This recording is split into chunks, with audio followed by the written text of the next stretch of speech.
A primeira vez que alguém atribuiu as emoções à mente foi Hipócrates. A primeira vez em que se decidiu fazer um estudo aprofundado sobre o impacto da cultura pop no estado emocional de quem a consome foi recentemente, em 2013. A primeira vez que uma personagem ficcional me fez chorar foi o Tio Patinhas, no Conto de Natal da Disney. Desde aí, deito uma lágrima sempre que me como pata à laranja.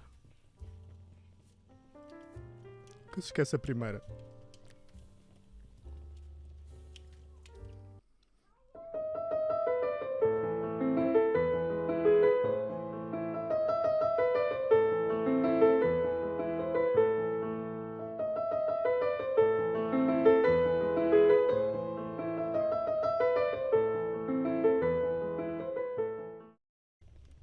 Olá e sejam muito bem-vindos ao segundo episódio de Nunca Se Esquece a Primeira. Um segundo episódio com aquilo que eu diria é o grupo mais atribulado do Geek Attack. É o que a minha experiência me mostra. Neste segundo episódio vamos explorar algo um pouco mais, eu diria, pesado do que a simples primeira vez a jogar D&D. É pesado porque vamos revisitar o que... Não diria que foram os nossos piores momentos, até os momentos mais emocionais são bons, trazem aquele quentinho ao coração e deixam sair as lágrimas que nós precisamos deitar cá para fora. Mas ainda assim, vamos revisitar momentos pesados da nossa história nas nossas campanhas que já jogámos juntos em D&D.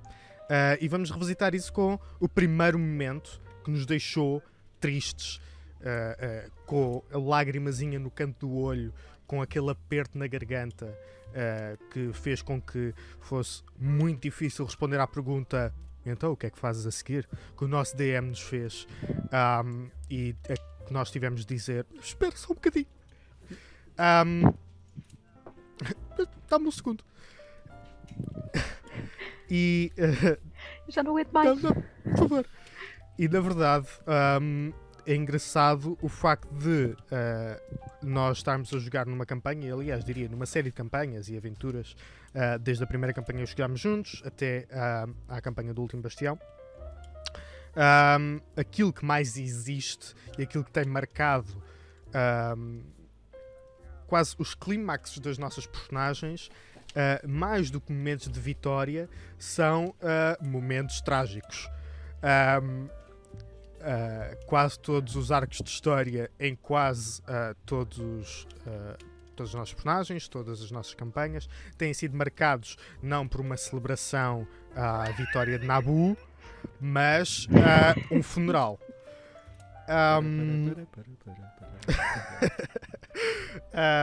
Começando por as 27 personagens que o Filipe já perdeu, as personagens que a Ana já perdeu, as minhas personagens que eu já perdi, as várias deformações físicas que as personagens da Ana já sofreram. As da Ana já sofreram. Toda não foi só uma, não foi só duas. Mas a verdade é que nem sempre os momentos tristes, e esse é o meu caso, nem sempre o momento triste tem de ser a morte de um personagem. Porque eu, quando me ponho a lembrar, bem, o primeiro momento triste que eu sofri na primeira campanha que nós jogámos não foi de todo a morte de uma personagem. O primeiro momento que eu me lembro. Aliás, se nós formos a ser técnicos, o primeiro momento triste em D&D com a personagem da minha campanha anterior foi antes de nós jogarmos. Mas pronto, foi quando estava a escrever a personagem eu pensei: oh meu Deus, coitadinho deste senhor. Okay. Porque é que tanta coisa lhe aconteceu. Mas dentro do jogo, provavelmente, vou já lançar a bola. Provavelmente o primeiro momento triste para mim, e tenho a certeza que vocês se lembrarão disso. Então não. O primeiro momento triste. Então não. Estava aqui escrito. O primeiro momento triste foi. Eu estava a dizer que não foi a morte de uma personagem. Aliás, não foi a morte de um personagem, foi a interação com o jogador que tinha acabado de perder a personagem. Que foi o Filipe, na altura, nós realmente a sei. personagem dele morreu, realmente. Mas o momento, e é triste, emocional, o momento que realmente me deu um nó na garganta não foi tanto o Tasselac morrer. O Tasselac morreu, era um bárbaro do norte, corajoso e valente, e que ia se lançar para a batalha, e era assim que ele tinha. A vida dele só ia acabar assim. Mas na realidade foi depois o impacto que isso teve. Bem, com a música que eu escrevi nos 10 minutos em que o Ricardo estava a descrever a morte do Tesla, que eu pensei, bem, está na altura de escrever. Mas foi depois o enterrar da espada na campa.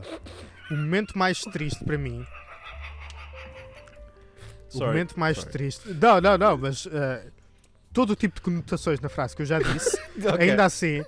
Foi o momento mais triste para o personagem e para mim foi aquilo que pôs o ponto final. Foi o que disse. Eu estava-me a aguentar, estás a ver? Tipo, é um personagem. Ei, Luís, é um personagem. Isto é faz de conta. É um boneco, ok? É que nem chega a ser um boneco. É uma folha que diz D&D cá em cima, nome, classe. Isto não é nada. É uma folha de papel. E depois, com a descrição depois da balada, a espada e toda a cena do Guerreiro do Norte, e foi nesse momento que eu percebi que, tal como muitas histórias que eu já li, normalmente não é a morte do personagem que me deixa triste ou que me faz ficar emocionado, mas sim a reação das pessoas depois a saberem que a personagem morreu ou o que é que seja. O espetar da espada deixou-me triste. Não, tem Porque piada. é uma coisa que eu nunca pensei dizer. Eu até acho piada que é um momento triste que aconteceu no momento, e foi realmente um momento triste. Era provavelmente um dos momentos que eu iria contar, por isso agora já não terei de contar porque já estás a contá-lo. Era o meu número 2 na lista, não te preocupes. Ok. Mas depois eu acho piada a maneira como a história de escrever uma música e a música da balada da... Como é que é a porra do... A balada do a balada do A Guerreiro. balada do Se Guerreiro. tornou quase um inside joke que eu nem sei se já aconteceu em episódios nossos gravados, tu já fazes referência a isso e cantares Não mesmo sei. a bocadinho. Eu sei que já houve a cena de tu quereres, já estás a planear a escrever uma música para o Nebin. Na altura, sim. Agora foi Houve um quê? episódio Sim, que sim. já saiu, certo? Episódio 7 ou 6, que foi quando Yeah. o Nebin foi quando o Nebin e a Laren foram capturados e acabou a sessão. Sim. E o Luís e tu já estavas a escrever o que é que Isso, rima as com pessoas não sei viram como é que era, live. o que é que Sim. rima com extraordinário, não é? Pronto. Exatamente. As pessoas viram Oh live. meu as, Deus. Sim, as sim. pessoas ouviram um excerto, porque eu cantei, Yeah. um pequeno excerto daquilo que eu estava a escrever. Mas pronto, acho piada. E eu lembro-me bué de bem desse momento e foi... Eu neste momento estava já a contar isso e estavas a contar a parte da música e já eu estava a ter vontade de chorar. Também está nos meus top momentos Sim. de... Não, eu acho nos que meus tops momentos de... Ok, foi neste momento no jogo que eu foi chorei. muito cedo. Que eu quase Foi chorei, muito pelo cedo menos. nas nossas carreiras a jogar D&D. Mas acho que foi das únicas vezes que eu vi o Ricardo quase a chorar. Bem, porque lá está, depois entretanto já aconteceu, eu acho que depois a progressão foi Yeah. tipo, nós agora, e pelo menos para mim, porque é sempre assim que eu Ricardo, penso, o nosso sempre assim que eu DM já faço. É sempre o primeiro arcádico. É sempre assim que eu faço. O primeiro arcádico, sim. As nossas cenas é sempre assim que eu faço, que é tentar ultrapassar o momento anterior. Por isso, entretanto, já houve momentos, acho que até mais pesados, mas aquele foi o primeiro em que nós estávamos a jogar um jogo, tipo, estávamos a brincar e de repente há alguém que escreve um hino funerário para uma personagem e E olha que foi o meu primeiro choque com... Não foi o primeiro, porque foi a primeira campanha que eu joguei a sério e quando tu fizeste esse momento eu fiquei, ok, isto é isto sério. é sério. O pessoal está empenhado. Não estamos aqui isto- o Luís não está aqui a Isto brincar. mexe com as pessoas na realidade. Isto mexe cá dentro. Isto mexe. Sim. Aliás, até porque eu tenho a letra do Balado do Guerreiro sempre aqui à minha frente. porque de vez em quando vou uma constante. trabalhando. De vez em quando vou trabalhando e agora já tenho o triplo do tamanho que tinha. Ahm, Oh, Jesus. mas Ok. mas também foi a minha primeira vez que foi tipo, ok, afinal isto vale a pena empenhar porque depois faz-me sentir qualquer coisa.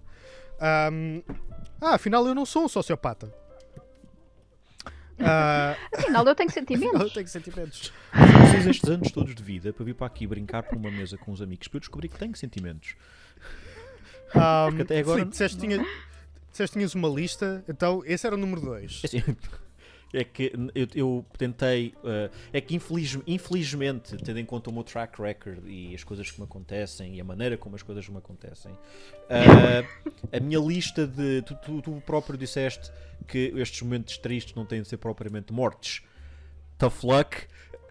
Os meus momentos têm todos relacionados com mortes ou algo semelhante com morte. Porque em quarto lugar tenho o Source e a Deidre a morrerem. Nós agora somos o quê? O Watch Mojo? Em terceiro lugar tenho a morte da Eri. Isto não está por ordem De importância, nem importância, nenhuma né? ordem. Eu A acho morte- bem, porque a Erin morte era a da minha Eri- personagem a e eu morte sou da preocupada Eri agora. E o fim da campanha. Em segundo lugar seria a morte do Tuslock e a história toda, e o funeral e a música. Mas, para o desagrado da Ana, o que está em primeiro Pois. lugar, que foi provavelmente não foi a morte, porque esta personagem não morreu, foi uma personagem que foi-me retirada. É Ah. o. Então tu foste por aí. Não, Tá bem, porque Filipe. eu tive a pesar, eu tive seriamente a pesar das personagens que eu já tive, porque sim, no último Bastião eu já tive 3 personagens. E na nossa campanha, na primeira campanha, a estreia do Universo Arcadia, não foi bem o estreia, mas pronto. Mas nessa campanha tive 2 personagens. E a minha personagem, a primeira personagem na storyline, na campanha do Último Bastião, foi o Magnum, o meu Dwarf Engineer, que did a poopy e ficou aprisionado no Feywild. E ainda lá está, alguns no Feywild, numa cela. Claro.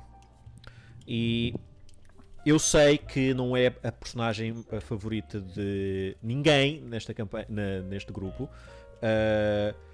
Não. A Ana tem um ódio de estimação a esta personagem. Quase a elevar o estereotipo aos céus do ódio que os elfos e os dwarfos têm uns pelos outros. Porque a Elarian sendo um elfo Mas nós não nos tornámos amigos do fim. Nós continuamos ali com uma antagonia. A piada foi, a história toda até aquela altura, eu estava realmente, nas últimas tipo 5, 6 sessões, antes daquilo acontecer, Filipe, estava ativamente a tentar melhorar o comportamento do Magnum com a Elarian. A história toda dele ter forjado uma espada para ela, porque ela não tinha armas nenhumas, e queria ter dado um nome à espada, não sei o quê, e depois tu literalmente quase que me tiraste com a espada para cima e pronto. Mas pronto, é tudo verdade. foi a primeira vez em que eu saí na altura ainda estávamos a jogar na loja, não é? Na Cult Games. E foi a primeira vez em que eu saí da loja. Já tinha perdido uma personagem, já tínhamos acabado uma campanha de uma forma extremamente deprimente e triste, mas foi a primeira vez em que eu fui isto vai soar bem mal, eu fui afogar as minhas mágoas com um bocadinho de álcool após a morte. Uau! Porque foi a personagem que morreu em que eu saí da Cult às 10 da noite, não é? Nossa. E fui direitinho ao bar onde eu trabalhava na altura, que é 15, 20 minutos a pé da loja. E eu entro na loja com um ar tipo, o caminho todo. Eu nem estava a pensar em que personagem é que queria fazer. Porque todas as outras vezes que já morreram personagens, eu quando saio dali vou o caminho todo para casa ou para onde raio que eu vá, a pensar, bem, morreu uma personagem, o que é que eu vou fazer a seguir? O que é que eu venho na próxima semana ou quando houver sessão outra vez? E esta não. Eu vim a pensar em todo o controversialmente potencial que eu tinha para aquela personagem, as coisas que eu queria fazer com ela, todo o backstory que eu criei, tudo o que eu fiz que desvaneceu-se ali e não vou poder mais fazer. Embora a personagem tenha muitos problemas, em termos mecânicos, em termos da maneira como eu usei a classe, a maneira como eu fiz o roleplay, e depois a maneira como fiz o roleplay, interagir com os personagens, pronto, já doeu muito o caminho até ao bar, e depois quando eu cheguei lá, sentei-me ao balcão, os meus colegas a trabalhar, na altura, eu sentado ao balcão e... Está tudo bem, Filipe? E eu tipo... Sim, está tudo bem. Arranjas-me um Imperial, se faz favor. Tipo, com a cara séria, tipo... Ei, mas está tudo bem? Não, está tudo bem, só... Não te preocupes, aconteceu uma... E depois tiro o meu caderninho das anotações do jogo e começo a escrever, tipo um mini epílogozinho do Magnum. Foi esse... Embora ninguém tenha derramado uma única lágrima, nem eu não derramei uma lágrima fisicamente. Eu acho que ainda não chorei realmente fisicamente a jogar D&D, mas ela escorreu para dentro. Foi por dentro. Ok. Quase que eu foi agora uma senti hemorragia pena interna. pelo Mago. Quase. Arrebentei um vaso e... E nós, no que diz respeito... Bem, a Ana teve... eu acho que, no caso da Ana, foi... Opa. A maior parte dos momentos que seriam, e que se calhar foram aqueles que foram mais epicamente tristes para ela, foram para todos nós. E nós já falámos sobre isto entre nós, que é o facto de a Ana é a campaign ender, não é? É a exterminadora de campanhas. Sim. Porque se a personagem da Ana eu morre, sem querer, acabou tudo. Não, nós literalmente... Eu sem querer acabei uma Sim. campanha porque a minha personagem morreu e ainda por cima foi por um erro meu. Eu ainda hoje, quando estou à noite a dormir e penso na Erin, fico tipo... Eu choro porque eu lembro disso. era a minha personagem querida e acabei por acabar uma campanha Mas isso inteira que o Ricardo tinha Isso repete-se planeado agora. e depois, agora se a Larian morrer... É igual. Não, Pronto, olha. é assim, ok, não vamos dizer que é igual, mas a probabilidade de se calhar termos de acabar a campanha sem a Larian morrer é um bocadinho grande. maior se É grande. o é Nebin grandinha. ou a Fiona ou o Kel morrer. Não é? Né? Mas a morte da Erin foi o teu primeiro momento, ou tiveste... Eu não me lembro muito... Aliás, lembro-me, e nós já falámos sobre isso. E por isso, não sei se queres dizer... Convém. Eu Depois não foi a morte da Erin, porque a morte da Erin marcou-me de uma forma que eu não pensava que uma personagem de D&D me fosse marcar. Mas antes disso eu tive um momento que também me apercebi que estas personagens e a interação que elas têm são verdadeiras e que têm impacto na própria pessoa, não têm só impacto nas personagens, mas tu ficas magoado e triste. Sim. Quando algo acontece. E para mim o momento que mais me marcou e que eu lembro-me sempre foi quando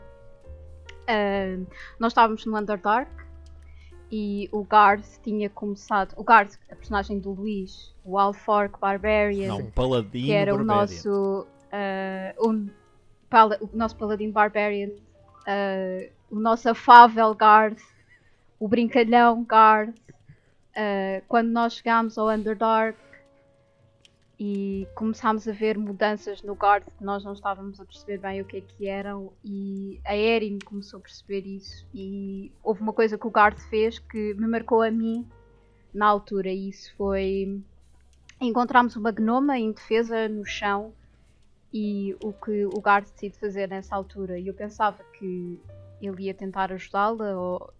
Eu não estava à espera daquilo que o Garth ia fazer no momento, e o que ele fez foi atacar a gnoma a sangue frio. A gnoma estava inconsciente e, de forma evil, a transformação que ele já estava a sofrer há algum tempo, a mudança de alignment que ele já estava a sofrer, ele ataca a gnoma e a Erin mete-se à frente para tentar proteger essa gnoma, e o Garth ataca na mesma, e o Garth acerta na Erin e a Erin fica inconsciente.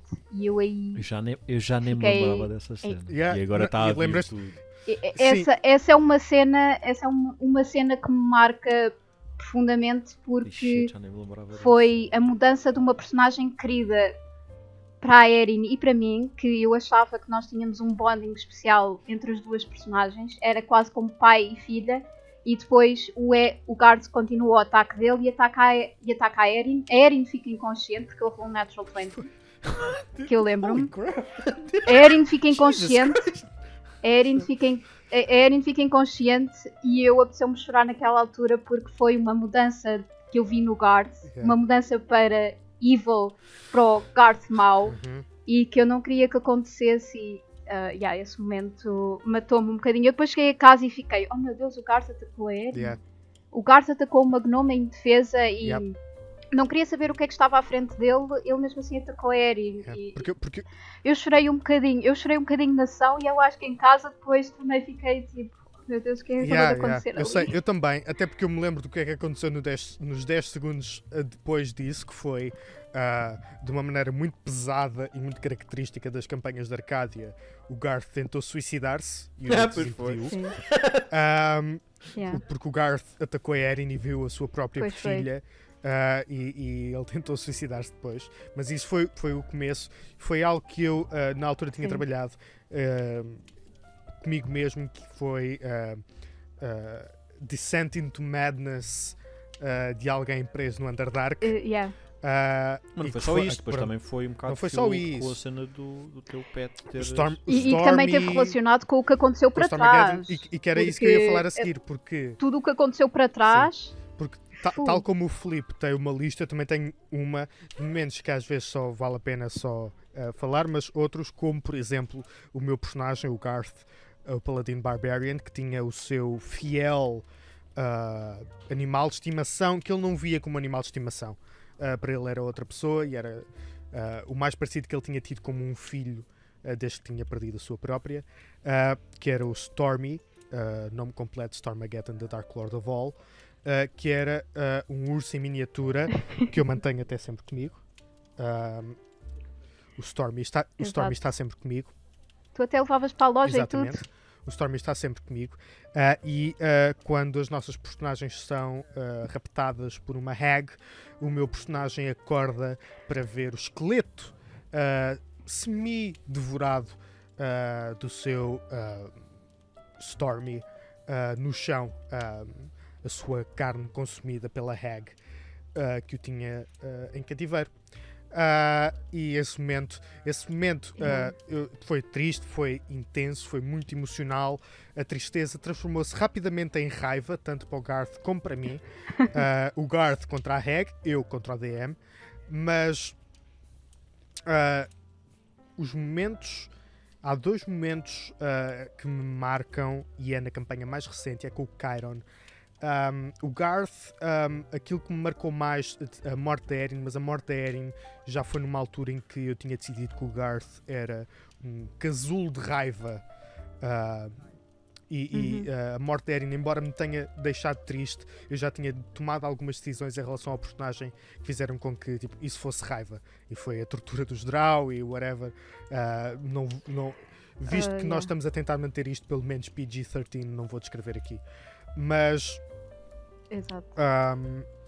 depois tudo isso passou-se. Agora o Chiron, que foi já criado para ser uma espécie de uma criança no corpo de homem a tentar descobrir o que é o mundo real. A interação do personagem com os momentos tristes que lhe foram apresentados, isso marcou-me muito. Dois deles, o primeiro, a Calgira, em todas as suas interações. A Calgira, a pequena goblin, filha adotada do Alfork, que era o sacerdote da cidade natal do Charon, Broadroad, que para os espectadores da nossa campanha já está sob o jugo, aliás, agora está sob o jugo de um dragão verde, pelo que eu sei, ou não, não sei, a cidade foi abaixo. Sim, mas a Calgira escapou. A Calgira escapou, mas o que eu me lembro é o encontro com a Calgira. O primeiro encontro com a Calgira, em que toda a gente põe-se de armas na mão no moinho para apanhar aquele bicharoco, aquele goblin, e o Chiron chega lá tipo, não, para. Olá, Calgira. E a Calgira é só esta personagem, este animal que não é mantido em cativeiro, mas é mantido seguro da melhor maneira que o pai dela conseguia E foi essa interação deixou-me triste, deixou-me muito triste. A interação com duas pessoas que estavam a tentar lidar com o facto de serem diferentes.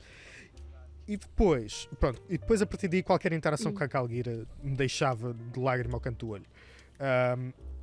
Depois, podia ser a morte do pai do Chiron, mas isso não me marcou tanto. Agora, a morte do Chiron. Eu não fiquei contente, mas fiquei satisfeito com a morte dele. A maneira como ele morreu frente ao Volsur, o grande inimigo do último bastião. Foi uma morte. O arqui-inimigo do último bastião. O arqui-diabo, o arqui-inimigo do último bastião. Arqui-inimigo. Portanto, foi uma morte digna. No entanto, quando o fantástico primeiro arcádico Ricardo Lopes começa a descrever tipo 5 personagens diferentes em partes diferentes do mundo a sentirem a morte do Chiron, isso destruiu-me por completo. Sim, essa aí foi muito grave. Destruiu-me. Eu depois falei com o Ricardo e ele disse o Chiron significou tanto para tantas pessoas. Todo o último bastião significou, mas o Chiron era aquele que foi aquele que, sem noção nenhuma, deu uma quantidade exorbitante de ouro à senhoria do Magnum só porque não queria que ela passasse fome quando ele se fosse embora, esse tipo de coisas. E então, quando ele fala do mestre a sentir a energia do Tensai desaparecer e sentir no coração, quando fala do Bernard, o Alfork sem sentimentos, mestre do sarcasmo, deixar a roupa no chão cair quando sente alguma coisa, mas depois houve uma que me matou mesmo e que foi o ponto final nisso, que foi o grito da mulher na mansão dos Mandabrim, e era a mãe do Chiron a sofrer porque ela sabia que alguma coisa tinha acontecido. E foi isso, foi quando eu estava a pensar, e eu partilhei muitas vezes isto, a minha noção do Chiron a morrer é aquela imagem do Magin de Vegeta a explodir com um sorriso na cara, estás a ver? Com um sorriso na cara, tipo eu vou, mas também vos levo comigo. E eu satisfeito, tipo, ele morreu, mas foi a herói. E o Ricardo diz tipo, tu não estás a chorar? Hold my beer. E foi pesado.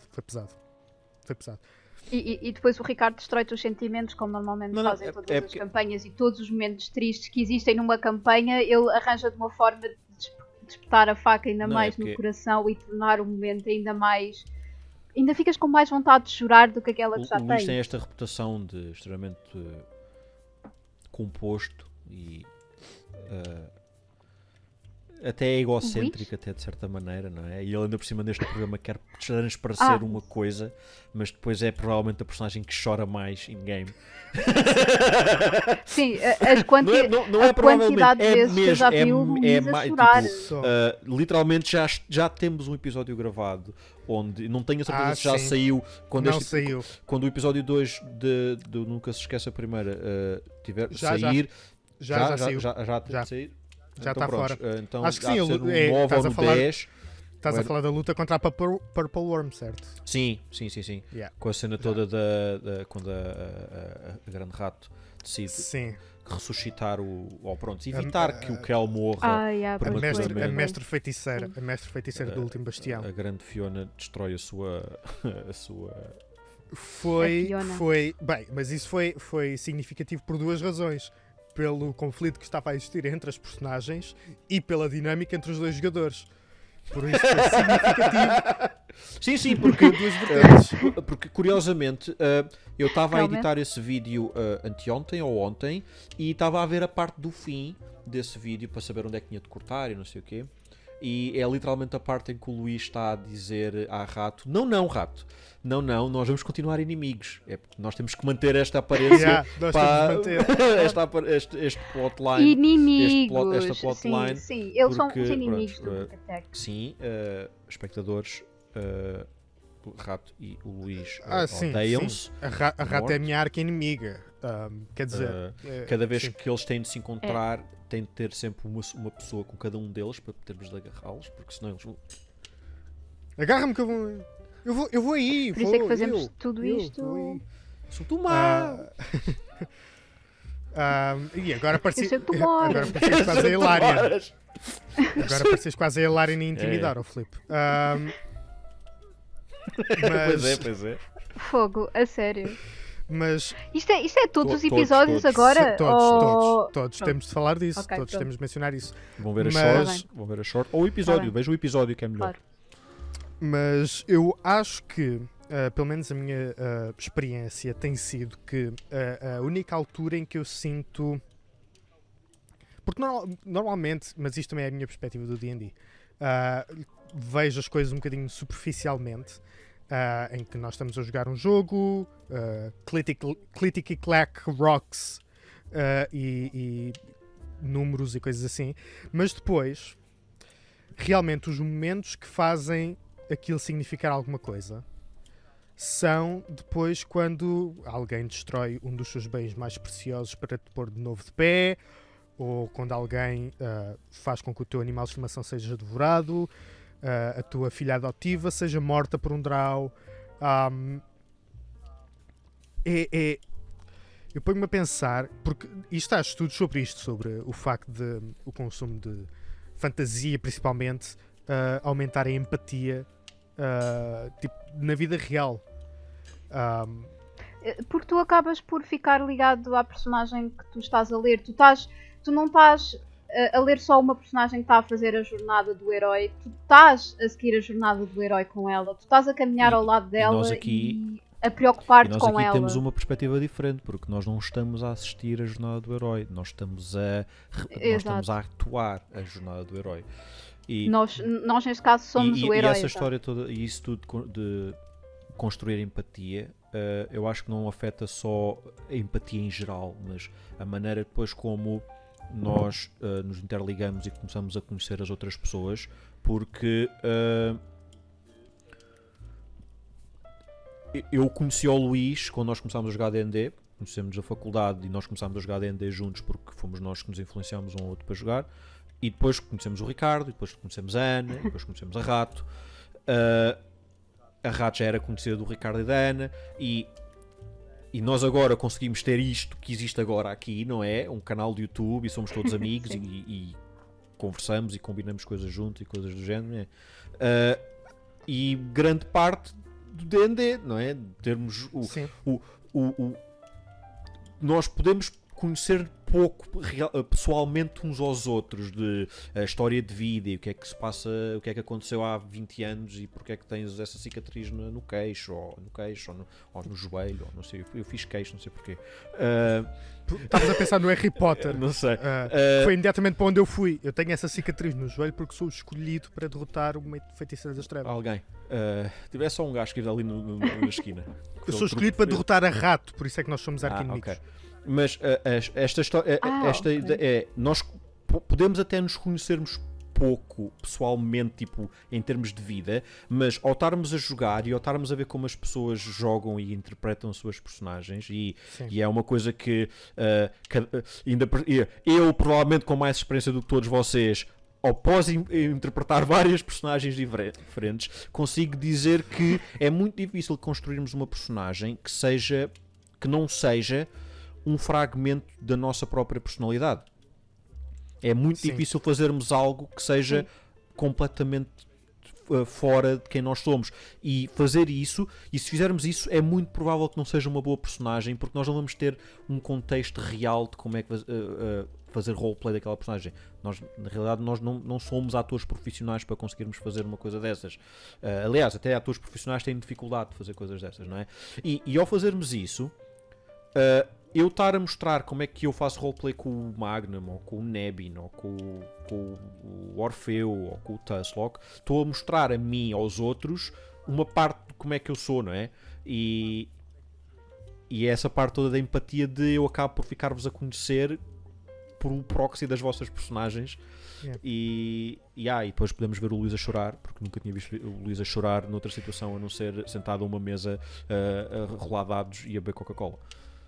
Por acaso era água. Mas... E depois tu ficas preocupado com essas personagens, e por isso é que às vezes os momentos tristes têm tanto impacto, porque tu não estás só a ver aquela personagem a ter o momento triste, ou não é só aquela personagem que morreu, A é pessoa. tipo, tu estás a ver parte É. do teu amigo a ter aquele momento triste e a Então, chorar. quando. E por isso é que o meu momento foi claramente o do Garth, Yeah. porque eu vi o meu amigo Garth, aquele amigo que eu já tinha uma ligação tão forte, ele começou a mudar.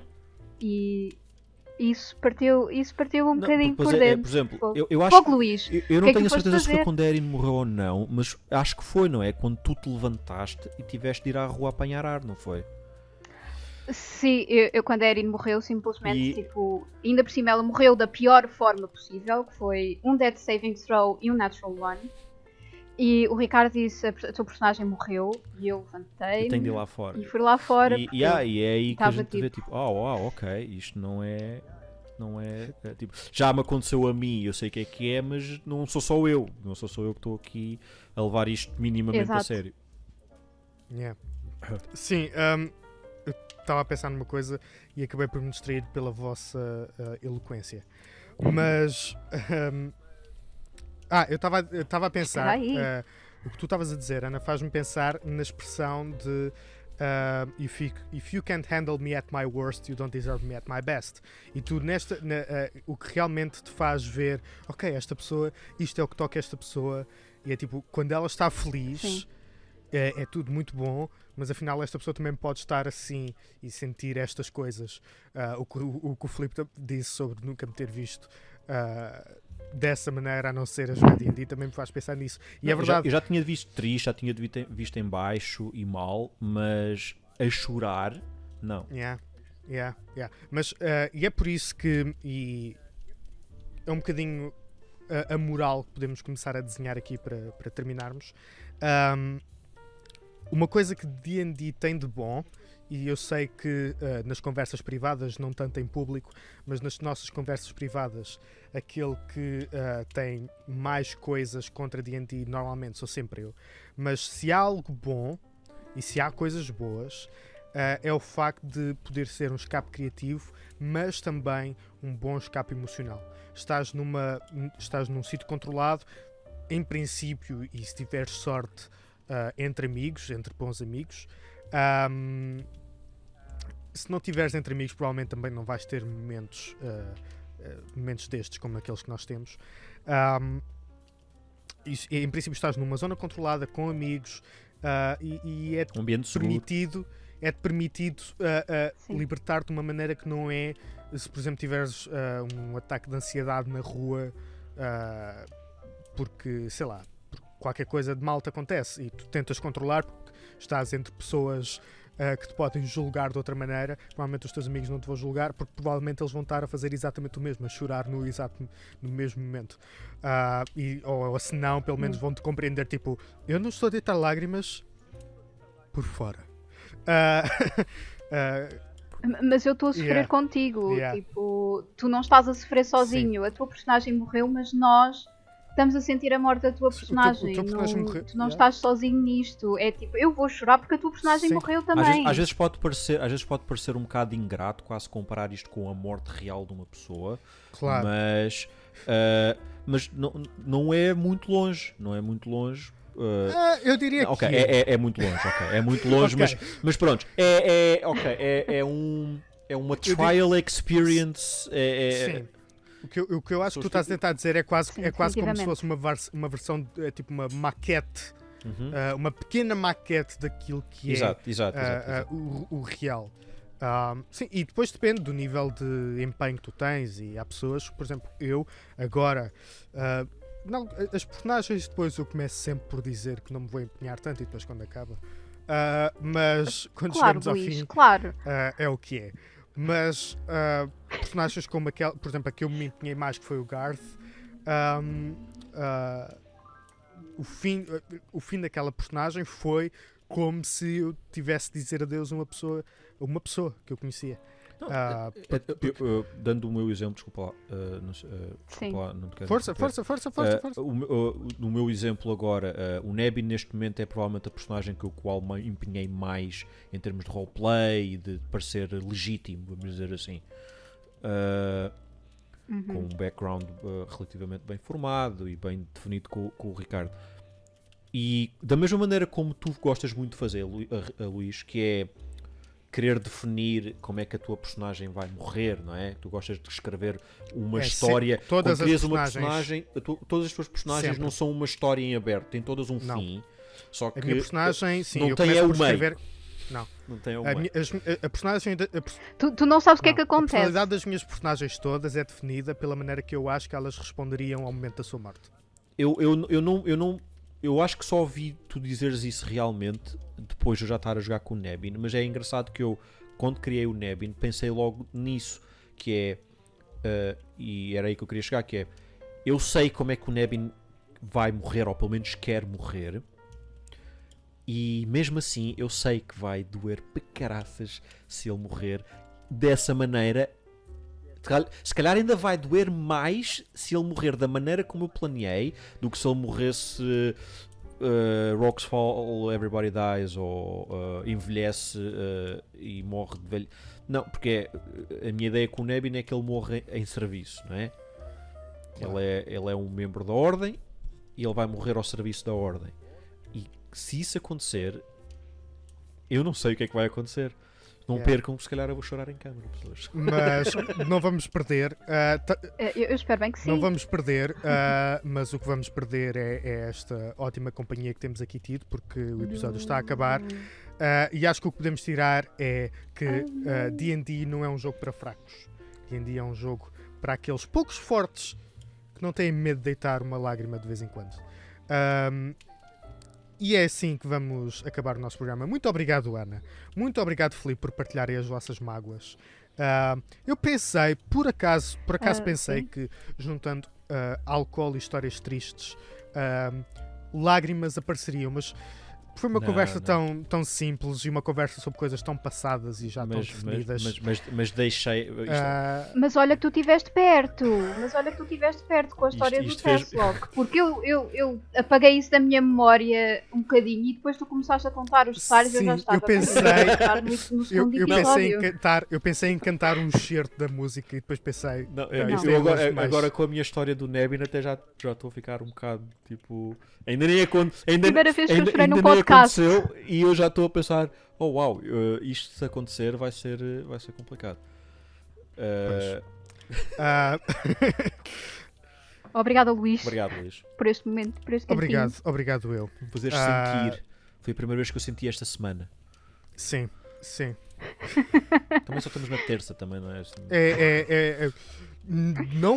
Não dates os episódios quando estamos a gravar. Ok, pronto, nós estamos a gravar terça-feira. É uma terça-feira, mas eu não disse. Estamos a gravar uma terça-feira, dia 30. Ele é o chato a dizer, don't take the video. Estamos em 2020, pessoal. E depois fazem isso.